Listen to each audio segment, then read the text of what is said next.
Roy Vance's grimy hand clamped around her wrist, the smell of engine oil and stale beer filling her senses. "I said, you owe me," he growled, his voice a low rumble of menace that silenced the lonely diner. Alicia Reed, a student working late, felt her hopes shrink under his crushing grip. He was a predator, and she was his prey. Across the room, an old man sat alone, seemingly lost in his coffee, his weathered face a mask of indifference. But then, his eyes lifted, and everything was about to change. Before I show you exactly what happened in that electrifying moment, make sure you hit that subscribe button and drop a comment telling us where you're watching from. Now, let's get into it. The night began under a vast, starless West Texas sky. The Midnight Comet Diner was an island of light adrift in an ocean of darkness. Perched on the edge of a forgotten stretch of highway in West Texas, it hummed with a tired resilience against the oppressive silence of the desert. Its neon sign, a swooshing blue comet, flickered valiantly, casting a lonely glow on the slick asphalt outside. Inside, the air was thick with the comforting trinity of smells: stale coffee, sizzling bacon grease, and the faint, sweet scent of lemon cleaner. The booths were upholstered in faded red vinyl, patched in places with silver duct tape, and the chrome trim on the counter was worn dull by the elbows of countless travelers. Behind that counter stood Alicia Reed. At 22, she moved with a weary grace that belied her age. Her life was a carefully balanced equation of online university courses during the day and these graveyard shifts that bled into the dawn. Every dollar she earned was a step closer to a degree and a life beyond this dusty town. Tonight, the diner was slow, the silence broken only by the low hum of the refrigerator and the mournful country song drifting from the jukebox. She wiped down the already spotless counter for the 10th time, her reflection a pale, determined ghost in the polished steel. In her locker, taped to the inside of the door, was a faded movie poster of Jason Statham from one of his classic action films. A silent, tough-as-nails icon who represented everything this place wasn't. He was her private motivation, a symbol of fighting back when the world tried to pin you down. The bell above the door chimed, a tinny, cheerful sound that felt out of place. An old man stepped inside, moving slowly, deliberately. He wasn't just old. He looked worn, carved from seasoned wood by a lifetime of hard miles. He was probably around 60, with deep-set eyes, a crown of closely cropped, graying hair, and the kind of quiet stillness that could be mistaken for defeat. He wore a simple, well-worn leather jacket that had molded to his shoulders over years of use and dark jeans.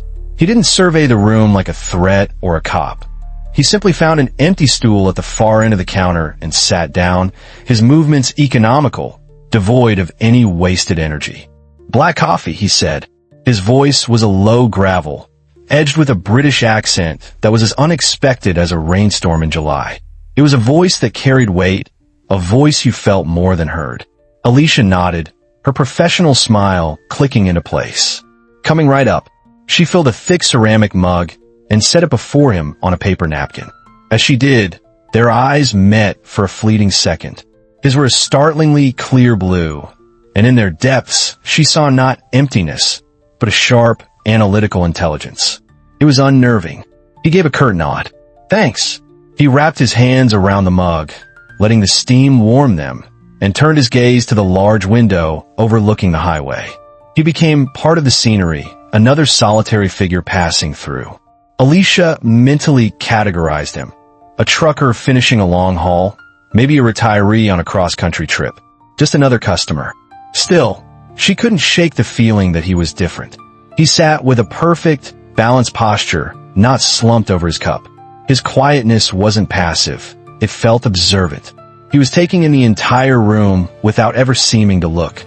The only other patrons were a quiet elderly couple in a corner booth, sharing a slice of apple pie, and a long-haul trucker hunched over a steak, his face illuminated by the glow of his phone. The atmosphere was peaceful, almost meditative. Yet, a knot of anxiety tightened in Alicia's stomach. It was a feeling she'd had for weeks, a shadow that grew longer each time Roy Vance and his gang, the Vultures, were due for their collection. She checked the clock. It was almost midnight.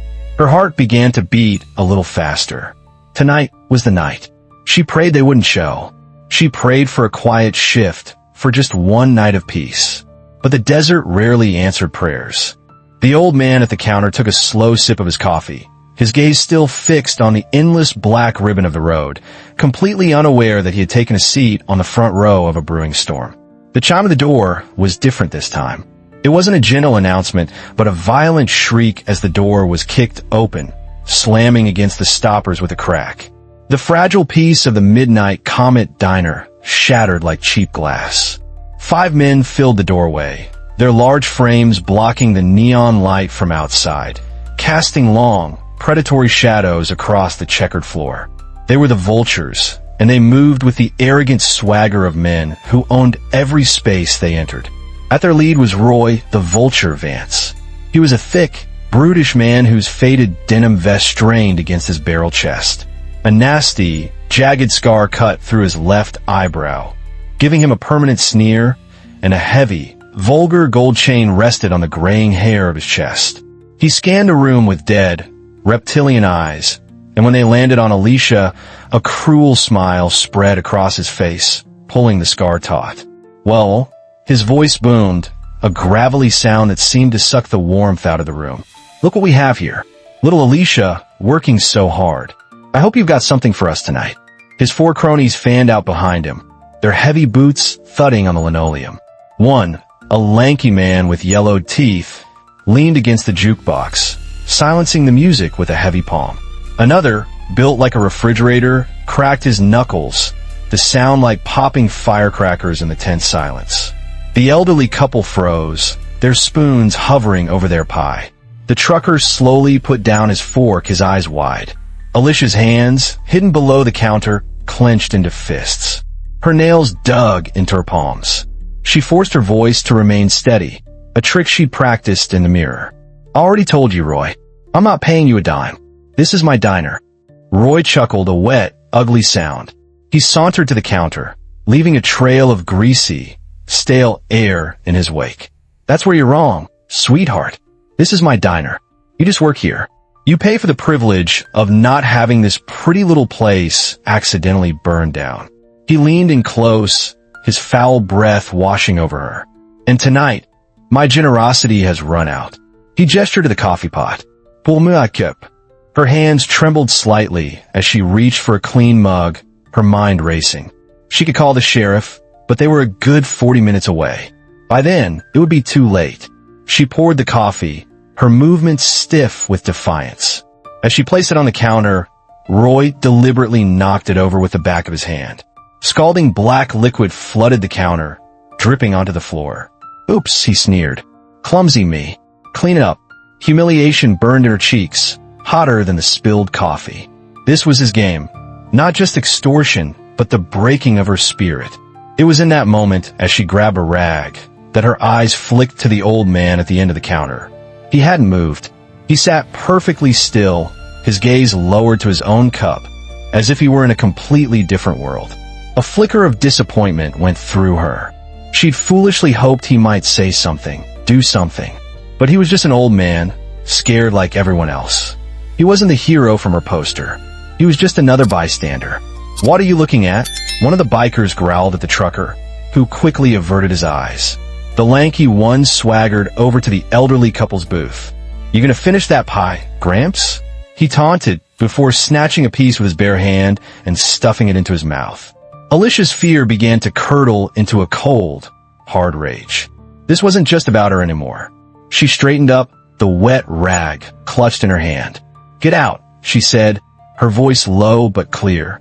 All of you, get out now. Roy's smile vanished. He had expected tears, pleading. Not this. His eyes narrowed into slits. You've got a lot of nerve, girl. He reached across the counter, faster than she could react.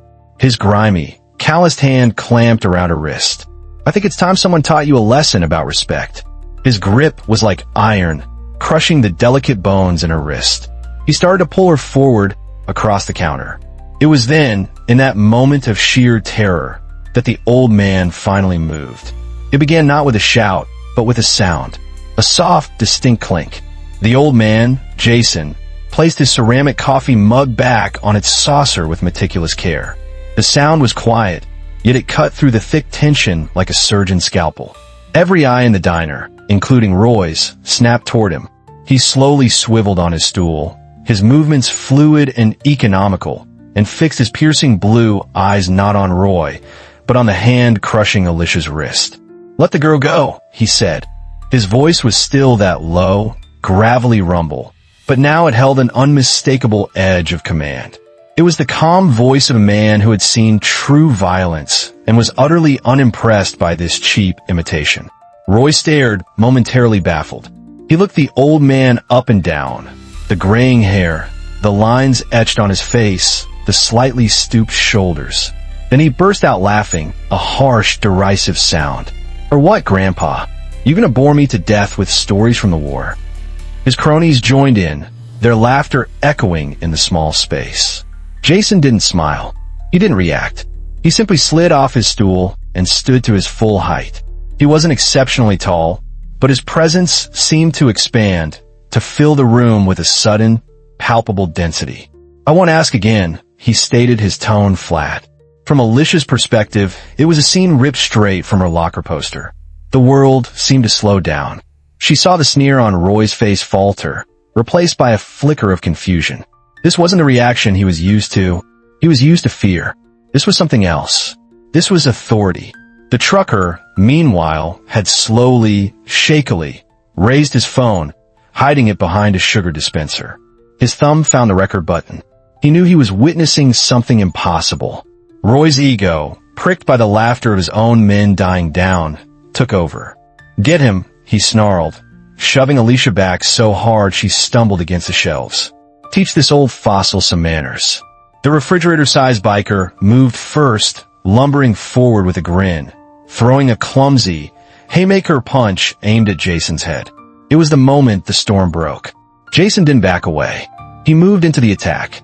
In a blur of motion, he sidestepped the punch, his hand shooting up to grab the biker's outstretched arm.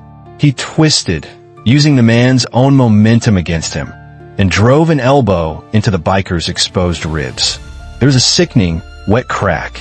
The biker's eyes went wide with shock and pain as the air rushed out of his lungs, and he collapsed to the floor, gasping like a fish. Before the second one could even process what had happened, Jason was already moving. The lanky biker pulled a knife, its blade glinting under the diner lights. He lunged. Jason deflected the knife hand with his forearm, spun inside the man's reach, and delivered a short, brutal palm heel strike to his chin. The biker's head snapped back, and he crumpled like a puppet with its strings cut. 2 down. 3 seconds. From Roy's point of view, it was incomprehensible. The old man wasn't brawling. He was deconstructing his men. Every movement had a purpose. There was no wasted energy, no flashy kicks. It was a terrifyingly efficient display of violence. His 2 remaining thugs hesitated, a flicker of fear in their eyes. "What are you waiting for? Get him!" Roy screamed, his voice now laced with panic. They attacked together, one swinging a chair, the other trying to tackle him low. Jason ducked under the swinging chair, letting it crash into the wall. As he rose, he brought his knee up sharply into the face of the man who had lunged at his legs. A spray of blood erupted from the man's nose as he was thrown backward. Jason then snatched a heavy glass ketchup bottle from a table and, in one smooth motion, smashed it against the side of the last biker's head. The man dropped without a sound, surrounded by a halo of shattered glass. Silence. The only sound were the hum of the refrigerator, the ragged breathing of the downed man, and the trucker's whispered, "Oh my God," into his phone. Now, only Roy was left standing, his face a mask of disbelief and dawning terror. Jason turned to face him, his expression unchanged. He hadn't even broken a sweat. He took one step forward. Roy, his bravado shattered, scrambled backward, tripping over one of his own men. "Stay back," he stammered, pulling a heavy wrench from his belt. "I'll kill you." Jason just kept walking, his steps slow and deliberate. He was the predator now. He was the storm, and the time for mercy had passed. Roy Vance swung the heavy wrench in a wide, desperate arc. It was a wild, panicked attack meant to intimidate, but Jason met it with calm precision. He flowed under the swing, the steel whistling harmlessly over his head. Before Roy could recover, Jason's hand shot out and clamped onto Roy's wrist, twisting it with surgical brutality. A sharp snap echoed through the diner as the bone gave way. Roy screamed, a high-pitched sound of agony that was a pathetic contrast to his earlier bluster. The wrench clattered to the floor. Jason didn't stop there. He pulled the now whimpering gang leader forward and slammed his face into the polished countertop, right next to the puddle of coffee he had forced Alicia to clean. Roy slumped to the linoleum, unconscious, his reign of terror over in less than a minute. A profound silence descended upon the midnight comet, broken only by the groans of the defeated bikers. The elderly woman peeked out from under her booth, her eyes like saucers. The trucker slowly lowered his phone, his hand shaking, a look of pure awe on his face. Alicia stood frozen behind the counter, her heart hammering against her ribs. She stared at the old man, at Jason, who now stood amidst the wreckage. He calmly straightened his jacket, his breathing perfectly even. He looked less like a man who had just won a 5-on-1 brawl, and more like a man who had just finished some minor, unpleasant chore. Then, in the distance, a faint sound grew louder. Sirens. Someone must have called them when the commotion started. Red and blue lights began to pulse outside, painting the diner's interior in frantic, strobing colors. 2 police cruisers screeched to a halt in the gravel lot. The door burst open and 2 sheriff's deputies entered, weapons drawn. "Nobody move," one shouted, before freezing at the scene before him. The lead officer, a seasoned man with a mustache and a name tag that read Serrano, slowly lowered his pistol. His eyes took in the 5 down vultures, then Roy Vance's unconscious form, and finally landed on Jason. "What the hell happened here?" Serrano asked, his voice laced with disbelief. Alicia found her voice. "He saved us," she said, stepping forward. They were hurting us." He stopped them. Serrano's gaze fell on Roy, and a look of grim recognition crossed his face. "Roy Vance, we've been trying to pin something solid on this scum for years." He kicked the wrench lying on the floor. "Looks like you finally got sloppy, Roy." He looked back at Jason, a newfound respect in his eyes. "You did all this?" Jason gave a simple, non-committal shrug. They were aggressive. As the deputies began cuffing the groaning bikers, Serrano turned to Alicia. "Ma'am, you pressing charges?" "Every single one," she said, her voice ringing with a strength she didn't know she possessed. Roy was beginning to stir as they hauled him to his feet. His one good eye burned with venomous hatred as he looked at Alicia. "This ain't over," he spat, blood dribbling from his lip. "My people will hear about this. They'll tear this place apart." Jason took a single, silent step toward him. Roy flinched violently and fell silent, his threats dying in his throat. The deputies dragged him out into the night. With the chaos gone, an awkward quiet filled the diner. Jason walked back to his stool as if nothing had happened and looked down at his now cold coffee. Alicia, moving as if in a dream, brewed a fresh pot. She brought him a new, steaming mug, her hands still trembling slightly. "Thank you," she whispered, her voice thick with emotion. I don't know what to say." He took a sip of the hot coffee, his gaze meeting hers. "You stood up to him before I did," he said simply. "That takes courage." He glanced over her shoulder, his eyes landing on her locker, which was slightly ajar. He must have seen the corner of the poster. A ghost of a smile touched his lips. Sometimes the good guys do win. It was a small acknowledgement, but for Alicia, it was everything. He knew. Her hero, the real man, was not just an image on a poster. He was sitting right in front of her, and he had seen the strength inside her. His presence had not just saved her diner. It had ignited something within her soul. He finished his coffee, left a $100 bill on the counter, and walked to the door. "Will I see you again?" she asked, her voice small. He paused, turning back. "You won't need to," he said. And then he was gone, disappearing into the pre-dawn darkness as quietly as he had arrived. One man's actions can shatter a cycle of fear, but true change happens when that courage becomes contagious. Jason Statham didn't just win a fight. He passed the torch. He showed a young woman and an entire town that the power to stand up to the darkness doesn't come from heroes' fists, but from the refusal of an ordinary person to stay silent in the shadows. Have you ever witnessed a moment where one person's courage changed everything for those around them? What would you have done if you were in that diner, watching it all unfold? Do you believe that the quietest people in the room are sometimes the strongest? Or is that just a hopeful story we tell ourselves? We want to hear your most profound thoughts on this, so let us know in the comments below. If this story reminded you that heroes walk among us in the most unexpected forms, hit that like button and subscribe for more stories about true courage and justice. Share this video with someone who needs a reminder that it only takes one person to make a stand. We read every single comment, so please share your voice with our community. More stories about unexpected heroes and shocking moments of justice are waiting for you on your screen right now. Click on one of those next, and we'll see you tomorrow with another unbelievable story that will restore your faith in humanity.